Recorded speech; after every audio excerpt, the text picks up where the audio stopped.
tidak perlu meminta maaf kan? Ya kan tidak ada permohonan maaf. Sesuai disampaikan, saya percaya Bang DHL tidak akan melakukan itu. Tetapi kalau Bang DHL mengatakan bahwa ini sesuai dengan Undang-Undang 18 tentang advokat, pasal 16, saya meyakini itu di legal opinion beliau pasti ada itu. Ada. Pasti ada itu. 15. Dan itu adalah kontratek terhadap satu alasan-alasan hukum penetapan tersangkanya. Dan kalau dia di SP3 halal, Pak.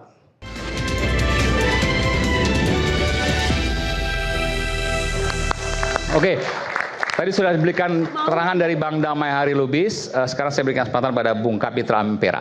Oke. Pengacara dari Bang Egy Sujana, masih sampai sekarang ya? Saya Juni akhir 2025 dikasih kuasa dan saya juga, sampai hari ini. Ya, saya juga mendampingi waktu panggilan pertama di Polda yang Egy nggak datang. Dan waktu dipanggil yang rame-rame saya juga dampingin, ya. Dan saya selama ini nggak mau bicara. Tapi, baru kali ini, pertama kali ini? Iya, Egy minta saya beberapa hari ini untuk bicara.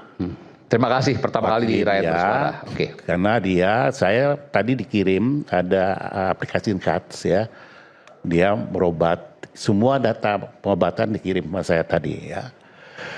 Tadi Egy bilang sama saya ada 6 poin yang dia ingin sampaikan melalui saya. Dan saya tidak tambah dan tidak kurangi. Pertama dia datang, betul di fakta, dia datang bertiga dengan Damai dan Neti, ya, Eli dan Neti.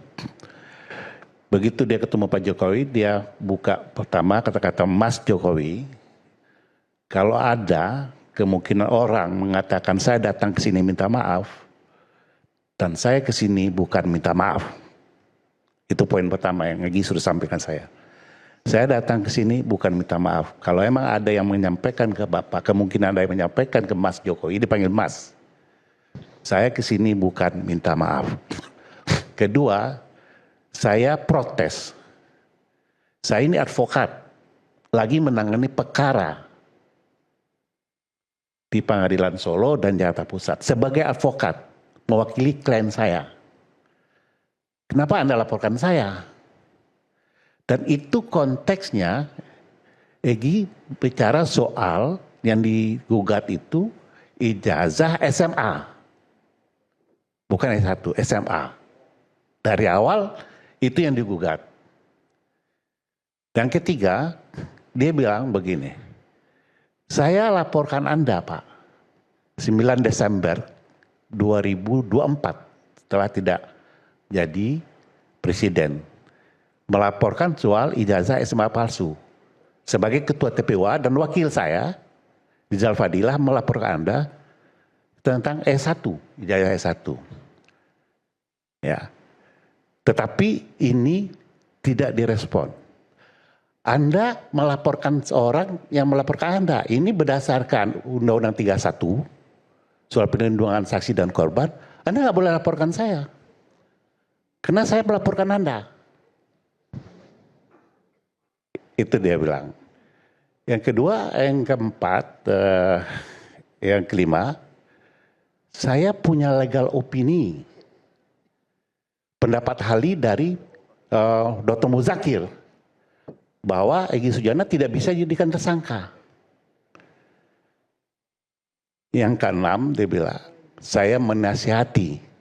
Itu yang disebut surat tahap dan sebagainya. Lalu Pak Jokowi bertanya, jadi saya harus lakukan apa? Bapak kan masih punya pengaruh. Tolong sampaikan ke Kapolri. Kapolri sampaikan ke Kapolda. Kasopa sampaikan ke Direskrimum. SP3 kan saya. Pertama cabut cekal saya. Kedua SP3 kan saya. Bang Egy bilang seperti itu. Egy bilang begitu. Lalu itu aja lah selanjutnya ya. Itu yang minta Egy sampaikan pada malam ini ke saya. Saya tidak tahu fakta sesungguhnya, yang jelas fakta umum yang dapat diterima oleh semua orang bahwa betul Egy ke sana 8 Januari. Tapi pembicaraan di dalam semua hanya persepsi, semua interpretasi. Persepsi dan interpretasi ini bisa saja salah. Karena dia bermain pada domainnya, pikiran-pikiran orang, praduga-praduga orang. Tetapi apa yang sesungguhnya terjadi di situ, yang tahu itu Damai Lubis, Egy. Ya. Lalu muncul SP3, apa salah? Enggak. Ini kan bukan kulfa delik. Ini bukan delik umum. Ini kan telah delik. Perkara itu bisa berhenti kalau dicabut laporannya juga bisa berhenti. Dan kalau di situ restoratif justice, kata pemaafan itu soal sains, soal rasa. Kalau Pak Jokowi merasa sudah merasa bahwa kedatangan silaturahmi dan apalah namanya itu, terus dia merasa sudah memenuhi jiwa dia untuk dia maafkan, ya selesai. Tidak harus ada perjanjian dan segala macam. Selagi dia tidak keberatan. Kalau restoratif justice itu sepihak, ya sepihak, orang yang tidak pihak yang lain itu bisa memperoleh peradilannya. Tapi kalau kedua belah pihak itu sudah tidak ada keberatan, sudah tidak ada merasa dirugikan, apa salahnya? Tidak mungkin pihak lain bisa melakukan gugatan terhadap itu, perperadilan terhadap itu. Karena dia bukan pihak korban. Jadi saya pikir SP3 ini suatu yang sudah selesai antara pelapor dengan yang dilaporkan. Jadi kita berkembang kemana-mana. Dan apa dasarnya, apa argumentasinya, wallahu alam. Apa melatar belakangi Pak Jokowi menyetujui ini di SP3? Itu kita tidak tahu. Ini saya menyampaikan 6 poin ini yang disampaikan Egy jam 6.17 tadi. Ya. Tetapi bahwa itu keluar SP3 dengan alasan RJ, itu dimungkinkan oleh undang-undang. Mohon maaf, saya lebih awal dulu memakai ini di pengadilan di Jakarta Pusat. Waktu Diego Michel melakukan penganiayaan, saksi korban itu menjadi saksi adicar. Belum ada peraturan Kapolri, belum ada. Padahal agama Islam juga dimungkinkan. Restoratif justice. Ini kan spirit, mohon maaf, ini spirit dari hukum Islam. Kalau korban memaafkan terus ada dan sebagainya. Jadi artinya adalah bahwa kalau ada perbuatan-perbuatan lain itu hanya asumsi kita. Oke. Tetapi ada yang kecewa itu sah. Bang, saya mau tanya. Tadi kan Abang keberatan ya untuk ngubungin Bang Egy. Bang emang nggak mau bicara sama sekali? Saya sampaikan dari awal bahwa saya sebenarnya tidak mau muncul. Nggak, saya mau sampaikan karena saya tahu Bang Egy mau menyimak acara ini. Minta ke saya. Saya boleh nggak bilang ke Bang Egy sebentar? Kalau Bang Egy bersedia, saya minta 5 menit saja untuk bisa ditelepon oleh Bang Kapitra untuk menjelaskan apa yang terjadi. Dengan segala kerendahan hati. Saya coba ya. Karena saya ini kan cuma instrumen ya. Coba saya selesaikan dulu ya. Ada satu azas di hukum pidana kita yang disebut dengan leg favoreo. Jika ada perubahan, apabila terjadi perubahan undang-undang, maka yang diberlakukan adalah undang-undang yang meringankan terdakwa. Itu juga menjadi patokan ya. Patokan itu azas formel. Ya. Pasal 361 itu, betul? Pasal di KUHP lama itu pasal 1 ayat 2. Pasal 1 ayat 1-nya legalitas. Aturan tadi yang disebut itu KUHP 361, itu betul. Ya. Kalau ada ringan, itulah di antara keduanya itulah yang dipakai. Betul Pak Kapitra? Ya, itu disebut leg favoreo. Di dalam KUHP lama termaktub di pasal 1 ayat 2. Ya. Karena ayat 1-nya azas legalitas. Ya, jadi transaksional itu harus menguntungkan kepada terdakwanya. Ya, jadi maksudnya gini, singkatnya gini. Bahwa apa yang ditetapkan pada SP3 Bang Egy dan Bang Damai, menurut Abang kan sebagai praktisi hukum juga, sudah tepat, tidak ada cacat di situ. Saya melihat, karena ini kan subjektivitas personal. Delik aduan?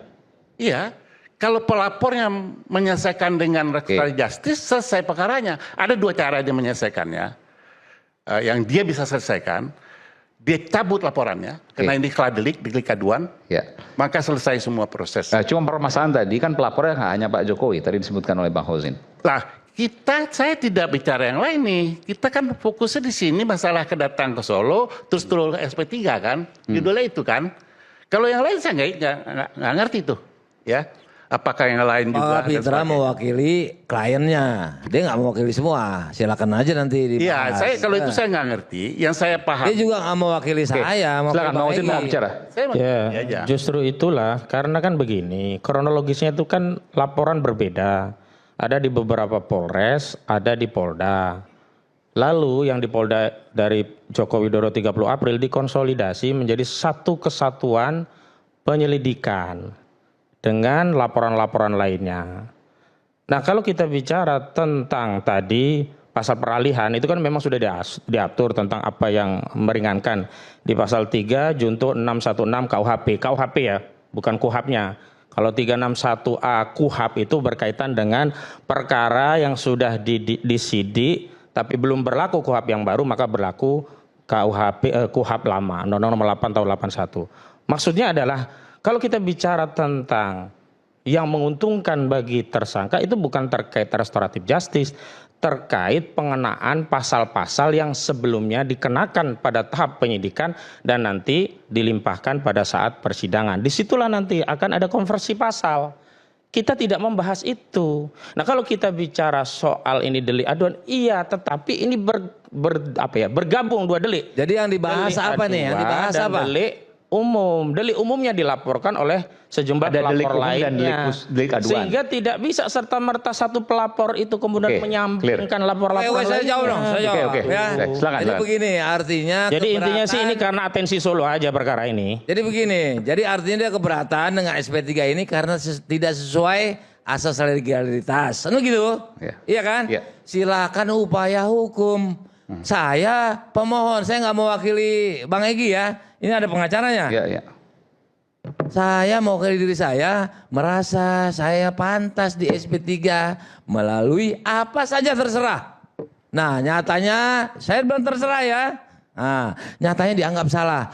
Silakanlah upaya hukum untuk membatalkan SP3 kepada saya. Begitu, jangan SP3 nggak benar tapi nggak ada upaya hukum. Ya, jadi kan begini, kita sedang bicara pendapat berkaitan dengan persoalan yang hari ini dibahas di rakyat bersuara.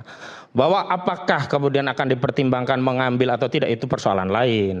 Tetapi kami ingin menjelaskan bahwa duduk perkaranya tidak demikian. Alasan subjektifnya tidak terpenuhi semua, bahkan yang paling fatal yang tidak pernah dibantah pada forum ini, alasan objektif yakni pasal yang berkenaan di atas 5 tahun itu tidak bisa. Kecuali memang dulu hanya laporan Joko Widodo dan tidak ada. Boleh nggak saya tanya nih Bang Hozin, kenapa kemudian tidak dilakukan langkah hukum? Kan ada pra peradilan dan seterusnya. Baik, nanti akan saya jawab.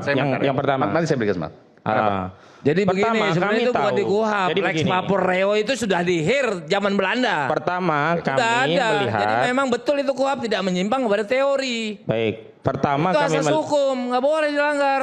Baik, betul pertama kami melihat bahwa pertarungan ini bukan kami dengan Bang Egy juga Bang DHL. Kami tahu biang koroknya Solo. Cuman kami mengungkap ini agar paham rakyat bahwa ini memang atensi Solo. Andaikan bukan atensi Solo, nggak berani tuh polisi 5 datang, apalagi ada Imanuddin, nggak berani. Karena itu melanggar. Kenapa? Ternyata prosesnya adalah dilakukan di Solo, baru di follow up. Harusnya adalah ada permohonan dulu, baru dimediasi oleh polisi, baru terjadi pertemuan. Jadi atau tidak? Ini kan tidak. Seolah-olah, dan kami bisa tegaskan memang itu yang terjadi, kinerja Polda Metro Jaya itu dikendalikan oleh Solo. Dan pernyataan Bang Egy yang menyatakan bahwa Jokowi masih punya kekuasaan itu terkonfirmasi melalui terbitnya SP3. Kalau kekuasaan pengaruh Jokowi tak ada, nggak berani Polda melawan syarat objektif yang jelas-jelas di atas 5 tahun kemudian dikeluarkan SP3. Nggak berani. Jadi saya tegaskan ini karena yang adu domba Solo, kami sedang membongkar Solonya dulu. Karena kami juga senang kalau kawan-kawan ini bisa lepas begitu.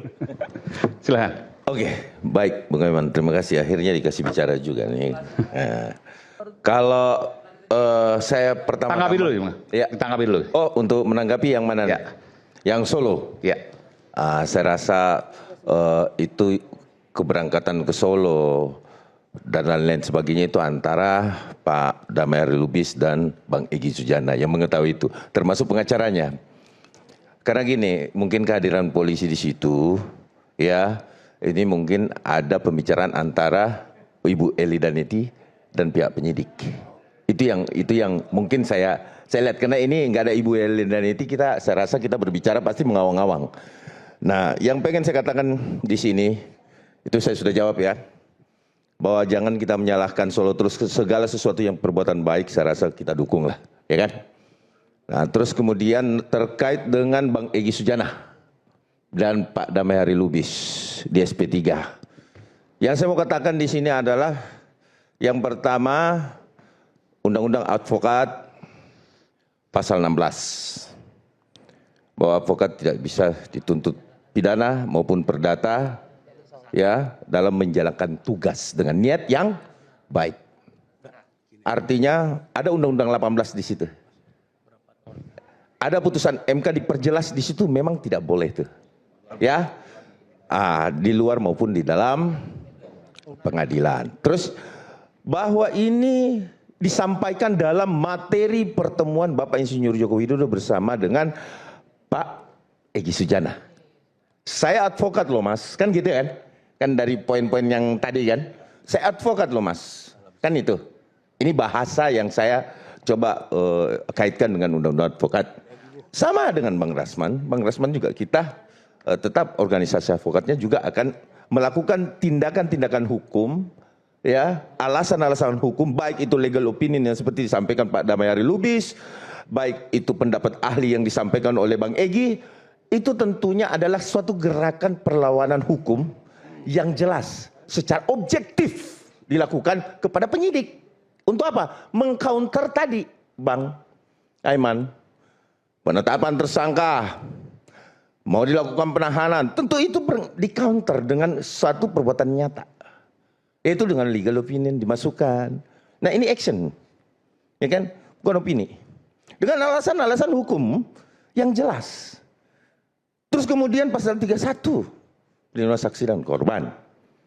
Ya kan? Itu juga disampaikan kepada Bang Egy. Kemudian direspon, understanding lah. Ya, begitu ya. Mungkin ini suasana di dalam ini. Direspon, understanding lah. Lah kenapa kita nggak lakukan juga kalau kita adalah advokat? Ini yang lain maksud saya. Kan bisa juga melakukan hal-hal seperti itu. Tidak perlu meminta maaf kan? Ya kan, tidak ada permohonan maaf. Susah disampaikan, saya percaya Bang DHL tidak akan melakukan itu. Tetapi kalau Bang DHL mengatakan bahwa ini sesuai dengan Undang-Undang 18 tentang advokat, pasal 16, saya meyakini itu di legal opinion beliau pasti ada itu. Ada. Pasti ada itu. 15. Dan itu adalah kontratek terhadap satu alasan-alasan hukum penetapan tersangkanya. Dan kalau dia di SP3 halal, Pak. Dan itu saya sampaikan 15 Desember. Saya selesaikan dulu Bang. Saya selesaikan dulu Bang. Bahwa iya. Dan itu sudah disampaikan hadir Mahari melalui gelar perkara khusus. Saya sampaikan sama Egy aja cuma. Ya. Kami melihat suratnya. Surat-surat abang ini kami lihat di Polda. Ya, pada saat saya kunjungan pusat. Dan saya rasa hal itu semua. Tadi kan sempat sebutin ada keistimewaan, ada di Krim Om dan seterusnya. Abang mau bicara apa soal itu? Supaya clear ini. Kalau persoalan itu, makanya saya bilang tadi, yang harus hadir di sini adalah Ibu Eli Daneti. Ya, kenapa? Karena saya pernah berbicara jauh sebelum setelah gelar perkara ya. Itu dia mengatakan bahwa dia berusaha menghubungi, dan ini adalah, dan salah satu podcast juga saya nonton, ada juga sayalah yang menghubungi penyidik, ya, menyampaikan kepada penyidik, saya yang mengurus semuanya untuk ini bisa restoratif. Nah makanya Ibu Eli Daneti tepat di sini. Nah mungkin bukan Pak Damai Lubis tidak mengerti itu, yang mengerti adalah Ibu Eli. Jadi sekali lagi saya sampaikan bahwa SP3 yang didapatkan oleh Bang Egy Sujana tanpa dan atau dengan permohonan maaf itu bukan masalah. Itu adalah counter attack hukum. Itu adalah hak mereka diberikan itu dikarenakan undang-undang yang melindungi mereka gitu loh. Hak mereka kok. Kita nggak usah bahas permintaan maaf. Ada, tetapi saya yakin betul apapun itu karena kedatangan beliau di Solo, Bapak memberikan maaf. Apakah itu juga salah? pemberian maaf. Kan tidak salah tanpa harus meminta maaf. Misalkan jika andai kata itu dilakukan Bapak, kan nggak salah, itu hak Bapak juga kan. Masalahnya di mana? Iya kan? Jadi saya anggap bahwa apapun itu counter attack hukum yang dilakukan Bang Damai Hari Lubis dan Bang Egy Sujana sudah benar. Tentu dengan dasar hukum yang jelas. Monggo silahkan. Kalau ada yang berkeberatan, lakukan upaya hukum. Oke. Saya sepakat itu. Oke. Demikian. Oke, Jadi itu saja sih kalau saya bisa sampaikan. Terkait yang lain, kalau Bapak memberikan pemaafan, apakah salah seorang Insinyur Joko Widodo memberikan maaf? Salah. Di counter aja. Jadi saya pertegas, Bang Demikian. Egy bilang tidak minta maaf, titik ya. Ya. Justru Pak Jokowi yang menyatakan understanding lah. Oke. Sudah, itu kejantan. Oke, baik. Nggak salah kan? Nggak salah kan Pak? Iya nggak salah lah. Ah, yaudah. Oke. Ya, sekarang giliran saya Bang Ade ya. Ya, saya mau kembali sebenarnya ke pernyataan Bang Damai Hari Lubis untuk mengklarifikasi bahwa yang dilaporkan itu RS salah satu di sebelah saya, RS, T, ES dan K ya, Bu Kurnia ya salah satunya, dan ujungnya jadi ada 12. Jadi saya cukup setuju juga kenapa tiba-tiba nambah 7 soal itu. Termasuk salah satunya saya. Tapi sebenarnya yang seru dari perdebatan ini bukan soal hukum dan pasal dan restoratif justice Bang. Kemarin itu yang tadi dikatakan Bang Refli Harun di awal, ya kan ada footage-nya Bang Refli Harun. Ini Bang, bahkan dikondisikan ke luar negeri dan jaminan dapat proyek nilai triliunan. Underline proyek yang mekanisme bank resmi dapat diwujudkan karena T itu ready. Lalu ada beberapa termul rejo ke rumah BES di Bogor dengan iming-iming ini itu. Saya rasa ini yang harus dijelaskan oleh Bang Egy Sujana. Oke, sebentar. Boleh nggak soal itu Tadi sedikit? nyebut aku. Aku apa yang jelasin sama siapa? Ini kan aku Bang Egy. pendek nih, tanya sama oke. pengacaranya. Nah kan Bang Egy Sujana ada perwakilannya di sini. Sebentar, gitu. Dan ada satu poin lagi Dijawab soal setelah itu, itu ya. Bang. Benar nggak itu? Setahu saya, sampai detik ini saya bicara sama Egy, itu sama sekali nggak benar. Egy itu masih kekurangan biaya untuk pengobatannya. Karena pengobatan di sana terlalu banyak. Ya. Jadi kalau dia bilang ada proyek triliunan itu, sampai detik ini Egy bersumpah sama saya tidak terima 1 rupiah pun. Bukan Bang, iming-iming dijanjikan. Kalau itu saya nggak tahu. Ini soalnya WA ini beredar dari Bang Egy Sujana ke beberapa orang yang dipercaya. Kalau itu saya nggak tahu iming-iming itu. Yang Jadi, saya tahu bahwa dia dari Solo, dia tidak terima dan tidak akan mau menerima apapun. Jadi gini, udah dijawab, dia tidak Tidak, tahu, saya tahu. nggak boleh dikejar lagi. Oke, dan yang kedua Bang, Belum. ada di bawah itu, kenapa BES tidak mau minta maaf dalam pertemuan tersebut? Karena sampai detik ini saya BES menyatakan bahwa JKW tetap tidak ada ijazah aslinya, terutama ijazah SMA, dan waktu pertemuan tersebut juga tidak ditunjukkan ijazah aslinya. Ini yang paling penting dan mendasar. Jadi sepertinya kita berdebat kusir Oke, dari itu- tadi di sini. itu bisa saya jawab. Harusnya ini yang kita tanyakan. Nah. Percaya nggak ijazah itu asli atau tidak gitu loh. Egy tadi pesan sama saya, kita tidak pernah bicara ijazah di sana. Jadi bicara apa Bang? Nah, tanya Damai. Egy bilang tidak bicara ijazah. Dia datang ke sana protes kenapa dia dijadikan tersangka. Karena dia Kedua sakit. dia Pak Eman, menasihati. saya sepakat, ditunjuk saya yang jawab. Nah, Oke. karena dia Silakan. menasihati Pak Jokowi. Oke, biarkan saksi langsungnya, silakan. Ya kan selesai. Nggak apa-apa, udah. Betul nggak tuh apa yang disampaikan? Apa yang disampaikannya sudah dibaca juga dengan Roy. Tapi kebenarannya kan saya bilang tanya pengacara. Pengacara bilang saya nggak tahu hal kebenaran itu apa tidak. Ini gitu. Udah selesai. Kalau saya juga gimana? Nggak Mau membicarakan menjawabnya? di sana tidak membicarakan soal ijazah, benar nggak? Ya betul lah, tapi kan tentu Oke. kan fokusnya ke situ. Saya tidak ada minta maaf. Masa harus dibilang diulang? Pak Jokowi kan saya tuduh kan nggak etis. Clear ya? Oke, kalau gitu saya boleh Mungkin lah. menyarankan Silakan. untuk kita semua dan publik rakyat Indonesia. Sepertinya sia-sia sekali kita membicarakan ini terus, restoratif justice segala macam. Sedangkan di Solo tadi siang ada sidang CLS Citizen Lawsuit mengenai pembuktian ijazah. Harusnya kita lebih berfokus ke situ. Pembuktian ijazah di Citizen Lawsuit dan pembuktian ijazah di KIP.